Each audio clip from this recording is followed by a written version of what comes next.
I was recorded. Welcome everyone to Co-Direct. As you guys know, Co-Direct is where we share organizational updates with the rest of the organization to have discussion, to engage with it, these conversations and these updates that we have. I guess the first update that we want to share with folks is around the feasibility studies. Is that you, Johnny? That is James. Thank you. Um, I was really enjoying earlier when Sierra mentioned this anatomy. Like Johnny in the same sentence as DM. I thought that was hilarious.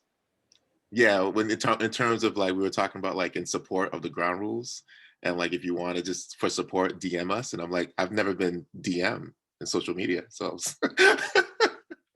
all right, sorry. So once again, Johnny Charles, Manager Director, Ujima Fund. Welcome everyone. And so just want to let folks know this month we continue our feasibility study, particularly are pretty much laid out each of the pieces of our feasibility are particular subject matters that we delve into just a little bit more each. Corny dad joke. Thank you, Jenny. That we delve into each month. And so for this month, we'll be delving into bookstores, talking a little bit more about, you know, current bookstores that are around. And I think that particular topic comes up in terms of, safe spaces where people can go to. And it's not just about reading, although that is an attraction, but it's also just continue to create community, co-create, learn, in that space as well. And so there's a lot of things that can happen in that open space in terms of like what we create with each other. And as you all know, we co-create together, we co-learn together. And so bookstores has been one of a particular need that community has raised that they'd like to exist in our communities. And so we'll be delving into that a little bit more this month. So inviting a couple of different bookstore representatives to this conversation. And I don't know if it's, I could throw out some names in terms of Frugal Bookstore, Uncle Bobby's, I believe, and then Umoja Books. And so we're in conversations now and getting folks out just to confirm. And so we can delve a little bit into about like, what does it mean to have a bookstore? What is the environment? What's important about it? And then also just kind of giving folks an opportunity to ask like, how do you create one, and how in terms of what is the financial implications of it? And so just giving you space and time to ask questions about that, considering that was raised as a need and that was raised as something that the community wants to have. And again, this is in response to what community has raised. And then I guess I will transition it over to Sierra, unless we want to pause, ask for some questions for that. All set? Perfect. Yeah. And I'll also note there aren't many bookstores in Boston proper if you don't live in downtown. I think Frugal is the only brick and mortar bookstore in their outputs with the furniture stores as well. So yeah, it definitely high on my community needs list. So thank you all. So now I'm going to talk a little bit about voting. As y'all know, we have begun our vote as we talked about a little bit earlier. Can I ask someone to share screen or give me share screen access?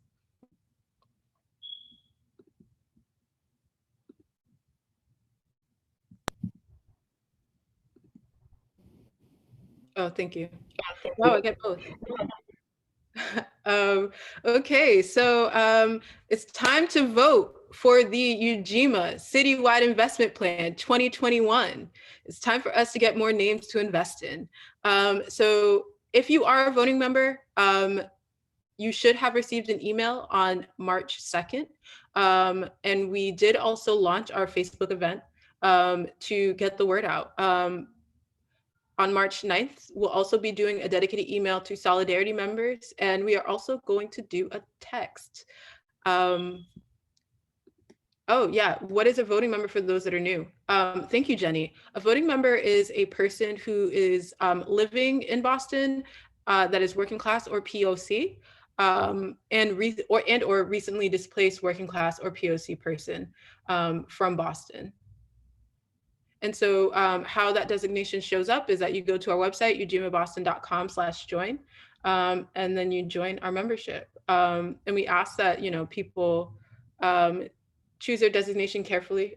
Solidarity members people can also join as Solidarity members. They both cost $25 to keep the price accessible. And Solidarity members are anybody that lives outside of Massachusetts or outside of Boston, and or considers themselves not working class or POC. Moving on March 29th, we're going to do a pulse check about the mail. So we might do a mailing if we feel that it's necessary once we check in about how voting has been going. And if we do, we might do a postcard or we might do a paper ballot. We're still figuring it out. On April 12th, we'll do a second pulse check, and a Bay State banner ad. On April 21st, we're going to do a time banking session with Solidarity members. On April 28th, we will do another phone banking session and a dedicated email via this Ujima staff wire that happens every fourth week of the month. May 5th, which is the day before, or 2 days before we end our voting period, we're going to do a special co-direct voting extravaganza where everybody gets together and votes. It'll be really fun. We're going to have a great event. And afterwards, we're going to do some thank yous and the results. And I think one thing that I would like to note is that our voting period is pretty long. Although we did have the assembly last month and people voted then, we are doing a 10-week voting period because we didn't want to rush the process. I think one thing that I've noted, as I move through my life is that, when people want you to rush decisions, it's probably not going to be a good one. You're probably not going to make the best decision. So we really want people to move slowly, take their time, read through all the questions. There are 3 ballots that organize the investment plan voting in different ways. So you can choose the ballot that most fits your needs, whether you would like to look at it through the neighborhood perspective, which has, I think, 55 questions. You can also look at it through the sector perspectives, which organizes it by industry. So we have design studios or restaurants, that kind of thing. And that I think has 67 questions. Or you can look at everything all together and answer, I think, 15 questions. But we expect that they will all take about 30 minutes to complete. And we are asking people to fill them out, as thoroughly as possible, with as much information as possible. So that we can use that data to, go into the next one with a little bit more information. So I'm going to pause here because that was a lot of information. And, open it up for questions.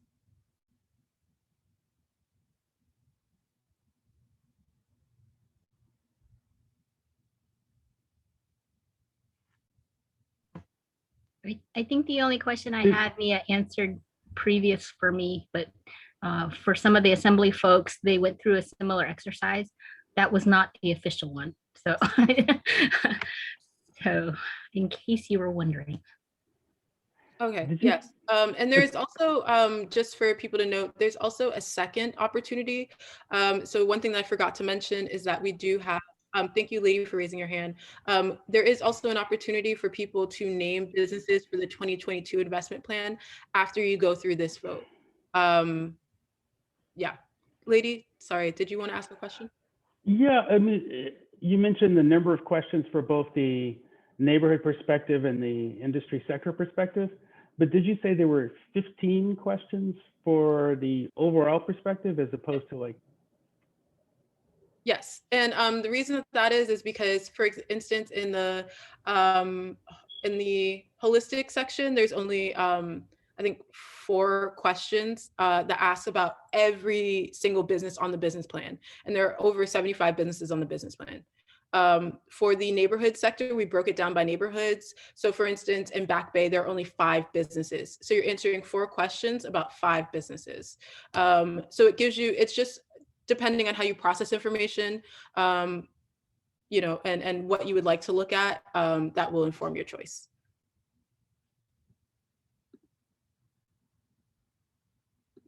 And there are also, if you go to the Ujima voting comments on our on Neon, which is our you know, membership portal, you can also you know, Nia and I made like these really cool videos that walk you through and give you a short tutorial. So you can also get your questions answered there, or it walks you through the whole process. So Sienna, I just want to make sure there's no confusion, because I think I heard you say that that was not the real exercise. It is. So you all voted that night. Okay, yeah, I Yeah. totally missed that. So thank you very much for correcting me. You're welcome. Yeah. So yeah, you did vote. And hopefully people go on to the next one, because we do encourage people to like do the 2022 exercise. You know, we want to get those businesses on the list. That way, when we look at it again, we'll be going through, when we go through the citywide assembly process next year, we'll have some businesses to look at. Are there any other questions?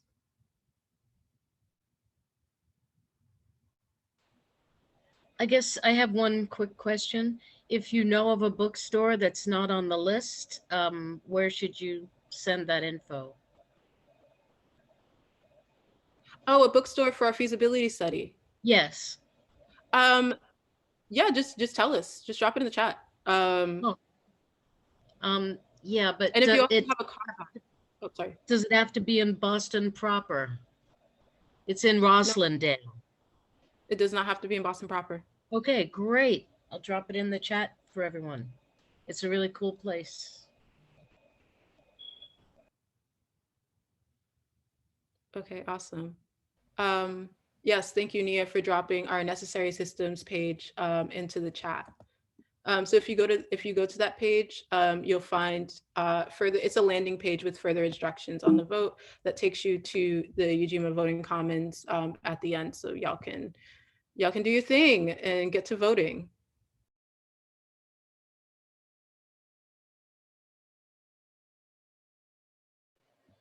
Cool. Should I jump in, Sierra? I also want to remind you all, it was in the wire either this week or maybe last week too. We are going to be having a break from March 21st to March 26th. Just want to remind you all. And that means staff will be on break, and we'd encourage you all to also not be meeting as member teams, and to also participate in this time of break and rest alongside us. As you know, we take rest very seriously, and really institutionalizing practices of rest and care is really important for us to be able to do this work and sustain this work. And so we've been actualizing that. And so this is one of the 3 that we have scheduled throughout the year. And this is the first one. So really encourage you all to chill too. Don't text nobody, don't email nobody related to this work. Just like, you know, take some time, because we all contribute to this work. And so really encourage you guys to take space. So I just want to throw it out there and remind you all about that. Any questions related to that update? Just one note, business support team, if there's anybody from the business support team here, that is the week that business support team usually meets. So you would want to meet either earlier or on the 5th week. Mm-hmm.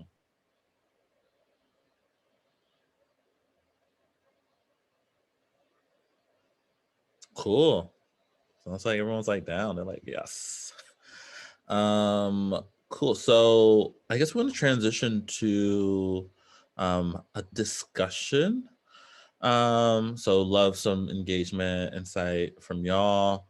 As some of you guys have known, I think we've been having conversations a little bit about new member teams and what that could look like right now and in the future.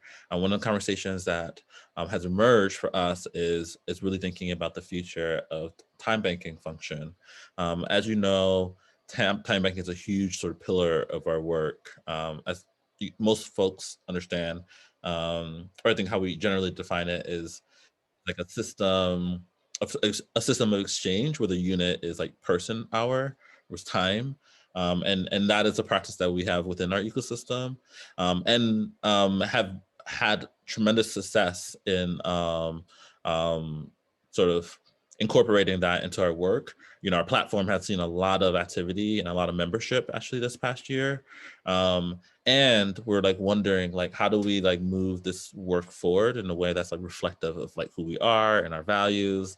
And I think in learning from our amazing coordinator who has this role right now, and Callahan, it demands a lot of like technical support and direction and kind of like attention. And so we're at this point where we've been having like conversations around like, do we like hire for a time bank coordinator to have a bit more closeness to the work and to be able to, I don't know, reintroduce it in a way that we feel like is reflective of like where we're at right now. And so really just wanted to create space for you all to engage with us around this question.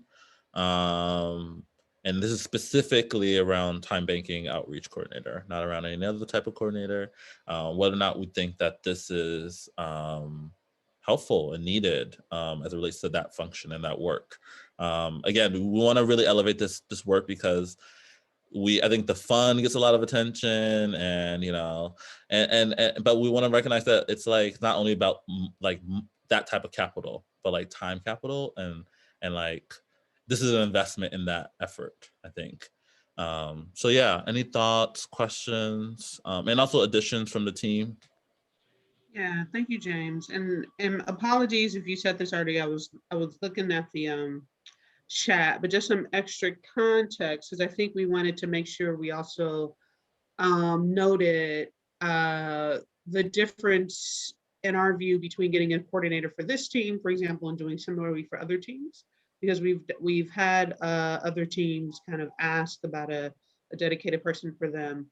And I don't think you mentioned that yet, right, James? So it's okay. Yeah. So the idea also really came out of time banking for sure for us is a pretty huge pillar. It's a pretty big feature of Ujima. All of the teams are significant, of course, and important and weigh in. So it's not to say that it's more important or anything like that. But just when we kind of think of what we would kind of highlight as part of our ecosystem, and you all might be familiar with your original introduction, for example, to Ujima, entryway engagement, et cetera. Time banking will be one of the things that you hear along with the fund and with the business alliance and our anchor institution strategy and alternative currency. And so, as you know, we do our staff observations of the different teams to try to see how we can be supportive in service of the teams being self-organizing. One of the things that's definitely showed up with the time banking team that we think they do a really kind of heroic job with is initial interest in the team, or not in the team, I should say, initial interest in the time bank. So very compelling, intriguing notion for people with different kind of backgrounds with time banking. And then it's definitely quite a lot of work to get really good engagement on the platform and keep up good engagement. And so it was our thought that because this is such a huge offering from Ujima, and it does require, we would say, a substantial amount of time and energy and thought going into really creating a strong time banking network, so to speak. We said maybe we also have someone at the staff level, which wouldn't be us. It would be new people. It would be a new person, just to be clear. And that's our sense of just how much work it takes to go into this, that it's not something that we would be able to put on any one of our plates either. And so our thought was, we want to think about a person at least part-time. We haven't decided yet whether or not it will be part-time or full-time, but we want to bring on a person whose dedicated purview will be really creating a robust Ujima time bank in Boston. We know that there are others, but really kind of creating a robust one for Ujima, being a liaison for the time banking team, and really allowing the efforts of the time banking team to really pay off, because they've put in a lot of work. And so it's just our recognition that there are just some things they're just not going to be able to do. And so then we should provide that at the staff.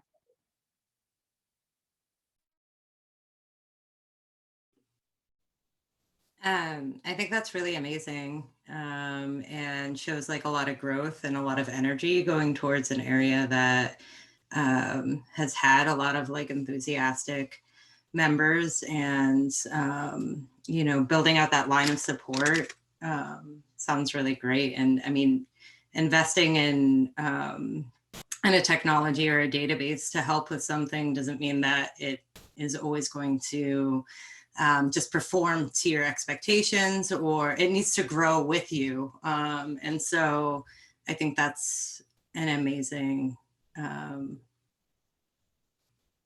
don't know, milestone, I guess, for Time Bank to have that support. It's really amazing. Yeah. Lady, do you have your hand up? Did you have a question or a thought? Go ahead. Yeah, I put a couple of questions in the chat, just trying to get a sense. Is an outreach as in getting more people to participate in Time Bank, like increasing both the number of people and the number of transactions per person as a sort of depth and breadth or sort of thing? And is it more growing, you know, cultural work, spreading the values, as opposed to Time Bank software platform administration support, technical architecture? Just trying to understand the focus. Yeah, for sure. And I think my response to that is, I think it's a little bit of all of that, if not all of it. It's really sort of managing the time banking process, experience, work, both administratively, but also just like culturally and interactively. So yeah, I would say that sort of includes all those things that you mentioned. Yeah, I'm and sorry, I didn't ask the question correctly. Yeah, I understood it would include both, but I was just trying to get a sense of, like, is it 50-50 or is it like 70-30? And if it's 70-30, which way? So, you know, just what's the perceived. So we haven't written out a job description for this yet.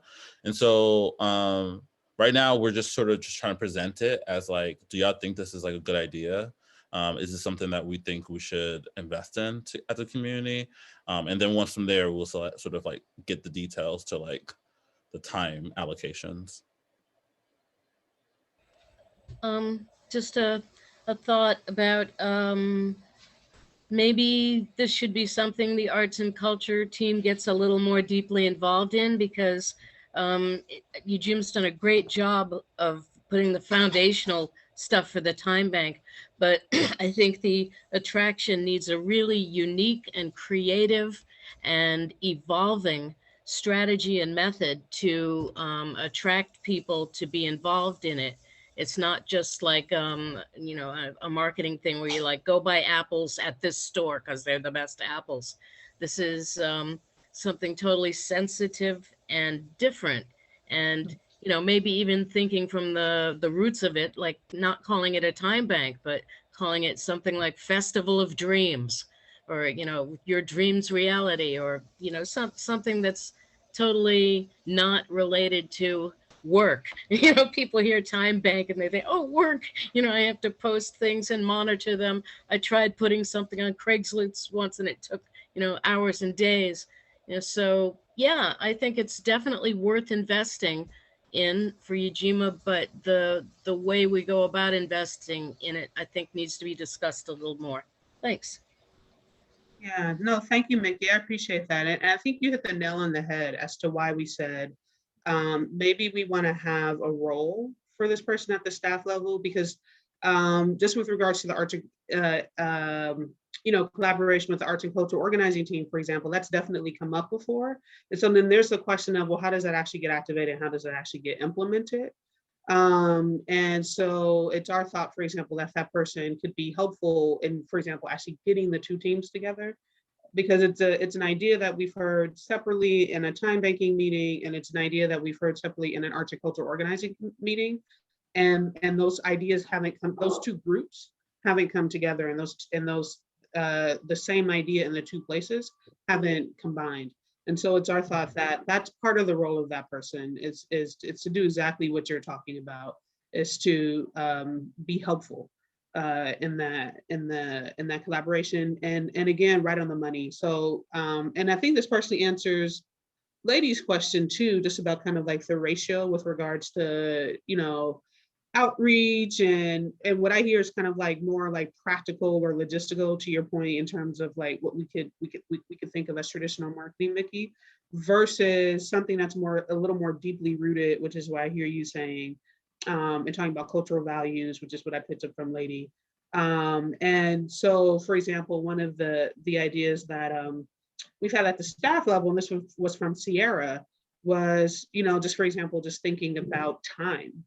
And so thinking about time in Black communities, for example, or thinking about time in different communities. And so then we would have an event around something like that. And so to your point, it wouldn't be an event or a convening or a gathering that's kind of focused on, the mechanisms of time banking, but really kind of look to draw from our various roots, and how that applies to time banking. So I would say you definitely hit the nail on the head. And so that's what we'd be looking for that person to do exactly that.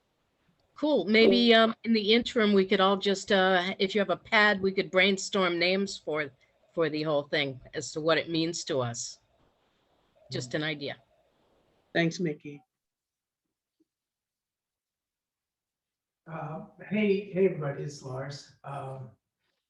I love this idea of trying to figure out ways Ujima can contribute to time banking and grow something.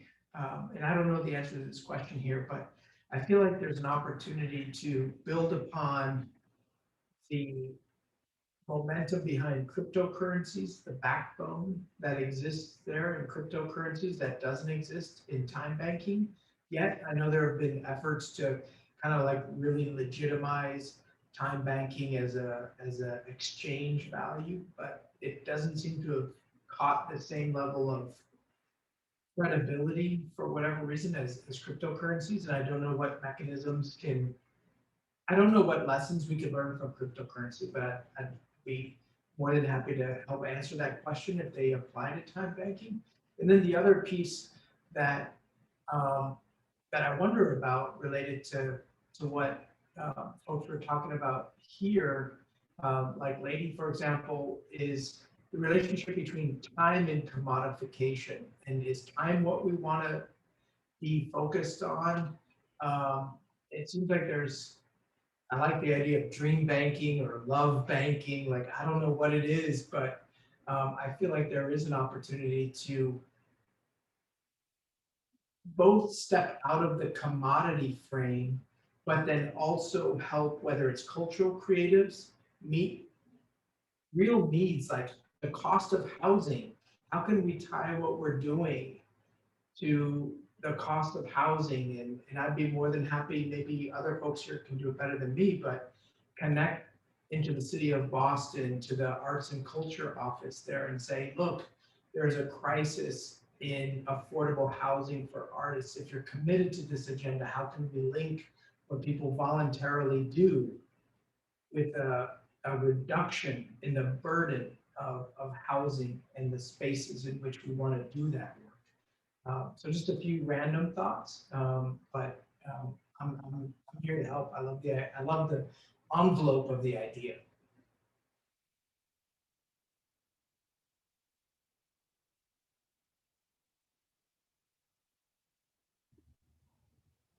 Thank you all. This has been such a robust conversation. Yeah, and I love the housing perspective. I know that it is 7-Eleven how do y'all feel about moving on? Yeah, I guess I'll just say we're gonna continue to have this conversation on the staff level, but yeah, I guess I don't know what to say. Like, I guess I want to hear from y'all. This sounds. I really appreciate everyone's thoughts and insights on this. Maybe reach out to me if y'all want to connect about this. If you have thoughts, as we are sort of like defining this a bit more. There's not any urgency, but would love to just sort of get some initial thoughts. I guess I'll say that, and so I'll just put my email in the chat. But yeah, we can move on. Jenny, I think you're gonna share some stuff. Yeah, absolutely. Thank you guys for this robust conversation, and just to respect and honor the time that we have set aside for both this conversation in co-direct and member team. We also want to say this. We were hoping that it would be a discussion, but I'm going to share it as an update with the caveat that it's open for discussion. Feel free to continue to place your thoughts. But in regards to the new member teams rollout, we've been talking about new member teams since probably February. And right now on the staff level, the proposal that we have is that we roll out 2 new member teams per quarter, and with the quarter starting in April, so second quarter. And the 2 member team that we are proposing to launch starting in April would be the member engagement organizing team and the coalition policy grassroots organizing team. We we named, I love the fact that everyone's blowing up the chat right now. So I'm just gonna say it really quickly. That these 2 teams were lifted up by staff because, one, we noticed a high interest, at least in coalition coalition policy grassroots organizing. When we first mentioned it, it generated a lot of excitement. So we wanted to say that. And then the other is the member engagement and organizing team. We're lifting that up as well because we recognize that each team can requires a level of support in creating a healthy and thriving community. And we think that that would be so important for a member team to engage with us on what it means to build that. So I guess the question for you guys to reflect on and send us messages about is, what are your thoughts about the proposal, and what do you love about it, and how can we improve? So again, the 2 teams would be member engagement organizing and the coalition's policy grassroots organizing team, and they would both be launched in April of this year.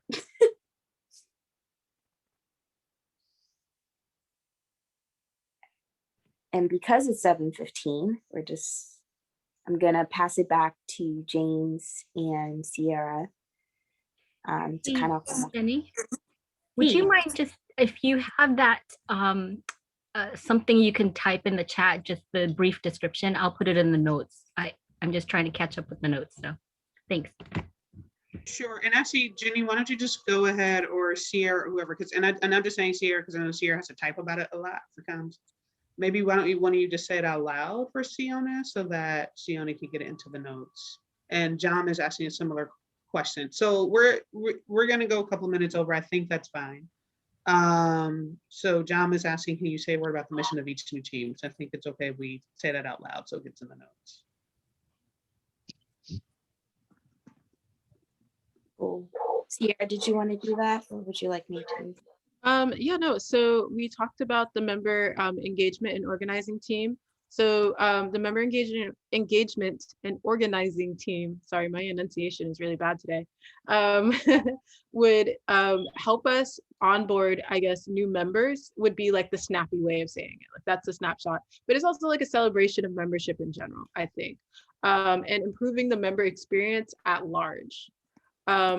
The second team is the coalitions, policy, and grassroots organizing team, which would represent Ujima in our coalitional work and help us create action alerts. Alongside, like with both these teams, it's co-created. So alongside anything else that y'all want to do, is also like very important to uplift. Can I make a quick comment? Yeah. So I work for an alumni association. So that's what I do, is membership engagement. And so I wanted to know, are you guys looking at any kind of database system or anything like that so that you can document? And then as you're growing, you're able to kind of take your members along a journey as you can see progression in involvement. Is that a part of the discussion at all? Yeah, so we actually have one. Nia just said in the chat. So we do use one called Neon. And we also have a member portal. Neon CRM. We also have a member portal which people can log into with their own information and engage with Ujima events. You can vote on there, a ton of other stuff. Does that answer your question? Yeah, it does. Thank you. Yep, we track engagement pretty meticulously. Nia says that. And yeah, and that's why we ask people to register. We track all this data. And Jessica, we don't know each other, but as we get to know each other better, you will learn that I love volunteering people. Sounds like you want to be on this member engagement / organizing team. The camera off now. Thank you, Jamie, for joining us. Is there an ask or an action regarding the April 1st launch? I think that we really just wanted to understand more of like what people's needs were and what their capacities were. We did share out a little bit about it. And sorry, were you gonna say something? Yeah, and I was gonna say, yes, Siona, I think there is an ask, we just don't know it yet. So what we definitely know is the teams need to launch strongly. And so, yep, no, don't apologize, Sienna. It's a great question. Because it makes us think about it. So we definitely know that. So now that the ask is there, I think this lets us know there could be some things that we could come to you all for to make sure, for example, that first meeting or the launch is really effective and sets the team up on firm foundation.